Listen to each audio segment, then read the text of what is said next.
형통한 삶. 오늘 제 그 시편 1편에 있는 말씀인데요. 아주 굉장히 시편 1편은 이제 전체를 시편 1편을 다 암송하면 좋은데 여러분들이 그 시편 1편은 구약을 대표하는 그런 아주 복된 말씀들이 이제 가득 들어 있는데 자꾸 큰 소리를 내서 자꾸 읽다가 보면은 그 말씀이 이제 내 마음속에 충만해지고 그것을 이제 묵상함으로 내 삶의 모습이 변화가 되는 걸 여러분들이 체험할 수 있을 것입니다. 형통한 삶이란 뭐냐? 오늘 이제 시편 1편에 나와 있는 귀한 말씀인데 그 템스 강변에 그 재판소 뜰에 포도나무가 하나 있었는데 이게 가뭄이 들어도 이게 아주 포도 열매가 열리면서 또 맛이 또 기가 막히게 이게 아주 베리굿이란 말이에요. 템스 강변 한 재판소 뜰에 있는 포도나무가 그 아무리 심한 가뭄이 들어도 영국에서 가장 맛있는 포도가 열리는 것으로 아주 소문이 났대요. 야, 이상하다. 여기다가 무슨, 아니, 가뭄이 들었는데, 물도 없고 그랬는데, 어떻게 이게 이렇게 이럴 수가 있을까? 정말 이럴 수가 하는 예, 그런 의문점을 가져서 이 식물학자들이 연구를 했다고 그래요. 정밀 분석을 해봤더니, 이 템스 강변의 그 재판소 뜰에 있던 그 포도나무, 이 포도나무의 뿌리가 이 강 밑바닥까지 그게 뻗어 있었다는 거죠, 이게. 어이구, 이게 알고 보니까 대단하네. 그러니까 어떤 가뭄에도 하나도 까딱하지도 않고 충분한 수분과 영양을 섭취할 수 있었다. 이걸 발견해낸 거예요. 자, 여러분들 어떠십니까? 지금 우리 현 시대가 아주 엄청나게 급변하는 시대에 정말 자영업자들은 계속 문을 닫는다 그래요. 이제 은퇴해가지고 자기 그 은퇴 자금 받은 거 가지고 그 식당들 많이 하는데 식당은 시간 문제라고 그럽니다. 망하는 게. 그래서 뭐 3개월, 6개월, 뭐 1년을 못 넘기는데 3개월, 6개월 되면 전부 이제 문을 닫고 그 예전에 보니까 그 황학동 같은 데 보면 그 중고 물품들 많이 파는데 거기 이제 그 식당 관련 그 물품들도 많아요. 옛날에 저도 이제 구경 많이 했었는데 그게 아주 차고 넘친다고 그래요. 식당이 망하니까 거기 식당에서 쓰던 것들 그 뭐 조리기구며 뭐 여러 가지 그런 식당 관련 그런 것들이 망하니까 필요가 없으니까 거기다가 이제 중고 가격으로 이제 넘기는데 그게 뭐 차고 넘칠 정도로 이게 참 어려워. 이게 한치도 앞을 내다볼 수 없는 그런 시대가 됐습니다. 근데 뭐 이게 요즘에 굉장히 심각하지만 이렇게 어떻게 해야 될까? 어떻게 살아야 될까? 그런 생각 들잖아요. 우리가 이렇게 급변하는 시대에 힘들게 살아가는데 어떻게 해야 변치 않는 믿음을 가지고 자신을 지키고 환경을 다스리고 형통하게 살아갈 수가 있을까? 형통. 그러니까 형통이라는 게 이제 여러 가지로 해석을 할 수가 있겠지만 영어로는 이제 success예요. 성공. 에, 세상에서는 이제 성공이라는 말을 쓰지만은 이제 성경에서는 주로 형통이라는 말을 많이 사용하는데 어떻게 우리가 형통한 인생을 살아갈 수 있을까? 첫 번째는 하나님께 깊이 뿌리를 내려야 된다는 거죠. 하나님께 깊이 뿌리를 내려야 된다. 인본주의가 있는데요. 인본주의, 인간의 사상이라든가 인간의 그런 철학을 중심으로 해서 인생을 살아가는 방식을 인본주의라고 한다면은 신본주의라고 하는 것은 환경이 아니라 하나님의 말씀을 그 인생의 자원으로 삼는 것을 신본주의라고 합니다. 신본주의. 그러니까 인본주의가 아니라 신본주의로 인생을 사는 사람들은 지혜와 경험을 앞세우지 않고 말씀을 앞세워. 항상 말씀을 즐거워하고 그 말씀을 날마다 묵상하면서 거기서 지혜를 얻는 사람. 대단한 거죠. 이게 사실은 기독교의 그 핵심 사상 중에 하나인데, 이제 교회에서나 아니면 교회 지도자들도 말씀이 핵심이 아니라 인간의 지혜라든가 인간의 경험을 자꾸 내세운단 말이야. 내가 나이가 많은데, 내가 타이틀이 높은데, 내가 장로인데, 응? 장로도 아니고 일개 직분도 없는 사람이 네가 가진 게 뭘 알겠냐 이런 식인 거죠. 이게 사실은 이게 기독교 사상이 아니고 성경적인 그런 철학이 아니고 그건 이제 유교 사상이죠. 유교. 그러니까는 지금 기독교 원래의 그런 마인드가 아니라 성경 중심이 아니라 하나님 중심이 아니라 유불선이야. 유불선. 유교, 불교, 샤머니즘. 그러니까 교회 지도자들이나 교회에서 직분 맡은 사람들이 다 유교식으로 생각을 하니까 유교 사상, 유교 사상대로, 또 불교식으로, 또 샤머니즘. 이게 큰일 날 일입니다. 그러니까는 인간적인 지혜와 경험을 앞세우지 말고 말씀을 즐거워하고 말씀을 날마다 묵상하며 살아야 된다. 그래서 하나님께 깊이 뿌리를 내려라. 그리고 신본주의로 살아라. 인본주의가 아니라 유교 사상으로 살지 말아라니. 유교 사상 가지고 믿음 생활하지 말고 불교식으로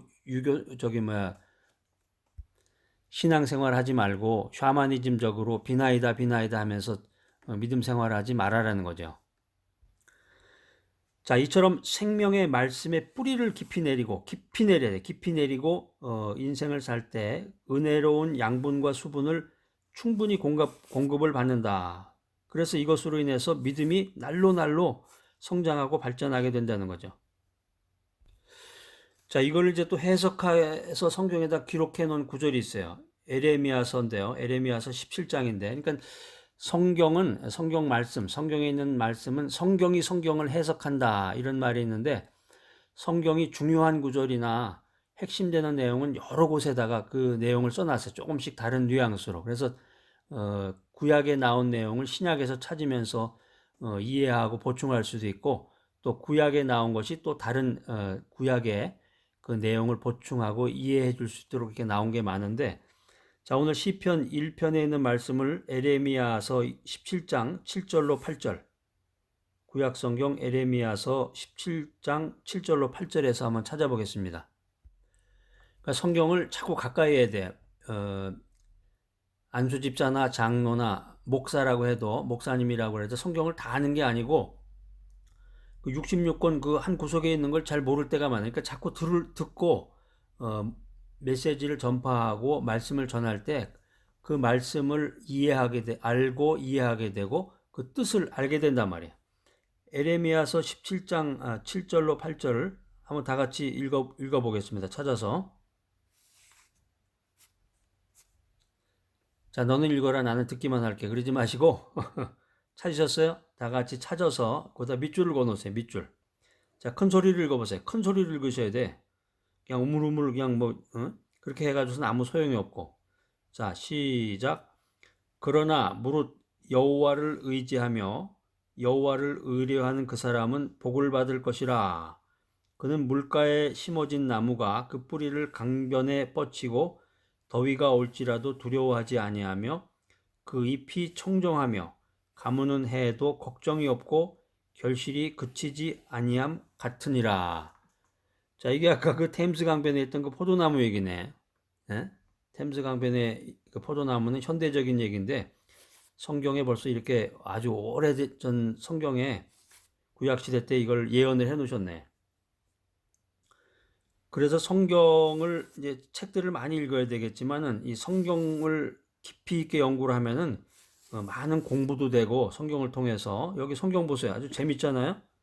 그 물가에 심어진 나무가 두려워하지 않는다 그래. 나무도 두려움을 느끼나 몰라. 이게 이제 하나의 의인법이라고 그러는 건데 이게 문법에서 보면 국어에서 그러니까 이게 참 문학적이죠. 한마디로 얘기하면 문학적으로 이 성경 내용이 하나님의 말씀이지만 그게 이제 아주 다양한 형식으로 문학적으로 또 어떤 거는 또 연극에서 나오는 것 같은 경우도 있고 어떤 거는 소설 내용과 같이 전하기도 하고 어떤 건 시와 같이 시로 또 전하기도 하고 자, 여러분 성경을 읽으셔야 돼. 그래서 형통한 삶을 살기 위해서 첫 번째 하나님께 깊이 뿌리를 내리고 신본주의로 살아라. 그 다음에 두 번째 하나님의 평안을 가지고 두려움을 내어 쫓아라. 뭘 가지고? 하나님의 평안을 가지고. 평안의 반대는 뭐냐면 불안이에요. 불안. 그러니까 인간이라고 하는 것은 누구나 내일에 대한 불안이 있습니다. 불안. 이게 뭐 가난한 사람만 불안하고 내일 먹을 게 없는 사람만 불안한 게 아니라 내일뿐만 아니라 10년, 100년 동안 먹을 거를 비축해 놓은 사람에게도 두려움이 있단 말이에요. 불안이 있죠. 불안. 이게 뭐냐면 이거는 죄 때문에 오는 거죠. 죄 때문에 오는 것이고 죄의 삭은 불안과 두려움과 죽음이다. 로마서 3장 10절에 보면은 의인은 없나니 하나도 없으며 로마서 3장 23절에 계속해서 모든 사람이 죄를 범하였음에 하나님의 영광에 이르지 못하였더니 이런 말씀이 있습니다. 그러니까 인간이라고 하는 건 이게 죄책감으로 인해서 항상 불안하다. 죽음에 대한 두려움으로 가득 차 있다. 불안과 죽음에 대한 두려움에서 헤어나올 수 없는 존재라는 거죠. 존재다. 그러니까 이게 지금 우리가 살아가는 그 사회가 지금 얼마나 이 치열한 경쟁 사회입니까? 특별히 한국 사회가 아주 치열한 경쟁 사회인데, 이 치열한 경쟁 사회에서 자신의 위치와 소속감에 대한 불안감을 안고서 현대인들이 살아간다는 거예요. 내가 살아간다. 자, 그러면 이게 이런 식으로 불안감을 안고 살아갈 때 누가 이런 문제를 해결해 줄 수 있느냐는 거야. 그분이 바로 예수 그리스도다. 예수님의 십자가 사랑보다 더 큰 구원의 보증이 없다는 거예요. 없다. 자, 그래서 죄와 염려, 근심을 주님의 발 앞에 내려놓고 예비하신 형통의 길로 나아가라. 형통의 길로 나아가라. 그러니까 사람들은 보통 환경, 조건이나 환경을 보고서 내일과 미래를 걱정하는데 우리는 예수님께서 보혈로 값주고 사신 그리스도의 자녀다. 예수님의 자녀다. 이런 자신감, 이런 자부심을 갖고 나가야 되겠습니다. 그래서 형통한 삶을 살아야 되는데 두 번째는 하나님의 평안을 가지고 두려움을 내어 쫓으라. 그다음에 세 번째, 하나님께서는 기도하는 자녀를 외면하지 않으신다. 우리가 인본주의로 살지 아니하고 신본주의로 살고 그 인간의 지혜와 경험을 앞세우지 아니하고 말씀 중심으로 살게 되면은 하나님께서 나의 생각, 인간의 생각, 사람들의 생각을 초월한 기적을 베풀어 주신다는 거죠. 기적을. 응? 그걸 믿는 게 믿음이잖아요. 그렇지 않고 세상 사람들이 생각하는 것처럼 그 지혜와 경험대로만 모든 게 진행이 된다 그러면 스카이 대학을 나와가지고 판검사가 돼서 국회의원이 되지 않고 또 그 유명 기업의 그 간부나 임원이 되지 못한 사람들은 다 죽어야 되겠네. 자, 요한복음 찾아보겠습니다. 신약 성경 요한복음 14장 13절 말씀. 이건 중요한 구절인데 다 암송하셔야 돼요. 이건 뭐 아주 짧은 거예요. 암송이나마나 한 번 읽어보면 뭐 다 외우겠네. 다 찾아보세요. 요한복음 14장 13절 찾아서 밑줄 그시고 세 번씩 큰 목소리로 읽어보시기 바랍니다. 자, 읽어보겠습니다. 시작. 너희가 내 이름으로 무엇을 구하든지 내가 행하리니. 내가 예수님의 이름으로 뭐를 구하면은 그것을 들어주신다는 거예요. 현실 속에 그거를 행해 주신다. 우리가 어려움이 있을 때, 인생의 문제를 만났을 때 하나님께 부르짖으면 인생 최고의 자원인 하나님의 창조적인 아이디어를 마구마구 부어주신다는 거죠. 이 자원을 하나님께로부터 공급받을 때 역경을 축복으로, 절망을 소망으로, 슬픔을 기쁨으로 바꿀 수 있다는 거죠. 이게 인생의 원리입니다. 이게 형통한 삶이다. 인생의 어떤 역경과 환경 속에서도, 상황 속에서도 절망하지 않고 희망을 가지고 복된 내일을 꿈꾸며 살 수 있다는 거예요. 살 수 있다. 그래서 누구든지 여러분, 내가 하나님 중심의 믿음의 뿌리를 깊이 내리면 나무가 시절을 쫓아 과실을 맺으며 그 잎사귀가 마르지 아니함 같이 모든 행사에, 인생의 모든 일에 형통한 복을 받게 된다. 형통한 삶이다. 그래서 오늘 이 형통이라는 것에 대해서 여러분과 나눠봤는데 세 가지를. 하나님께 깊이 뿌리를 내리고 신본주의로 살아라. 두 번째는 하나님의 평안을 가지고 두려움을 내어 쫓으라. 세 번째는 하나님께서는 기도하는 자녀를 외면하지 않으신다. 형통인데 형통.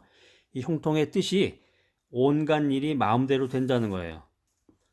예전에 어떤 CF 거기에 이제 그 코멘트하고 똑같은데 마음 먹은 대로 된다는 거죠. 생각한 대로 된다. 온갖 일이, 모든 일이 다 마음 먹은 대로 된다는 거죠. 근데 이 불의한 인간의 그 이기적인 목적대로 되는 거는 형통이 아니죠. 이 영적인 세계에서, 하나님의 세계에서 그것은 이제 형통이라고 할 수가 없고, 의로우신 하나님의 말씀에 뿌리를 내리고 성령의 능력으로 풍성한 과실을 맺는 것. 이게 우리 영적인 세계에서 하나님 나라에서 진정한 형통이다는 거예요. 자, 오늘 이 형통한 삶, 귀한 메시지 들으시는 여러분들 참 대단한 믿음을 가지신 분들이네요. 엄지척. 자, 여러분들 하나님의 나라와 의를 위해서 열심히 기도하시고 하나님의 뜻을 이루고 하나님께 영광 돌리는 그 소명자, 사명자들을 물질적으로 도우시고 그들을 위해서 기도하시기 바랍니다. 그러면 여러분들의 인생 위의 모든 일에, 여러분들이 살아가는 모든 일에 형통한 복이 넘치게 될 것으로 믿습니다.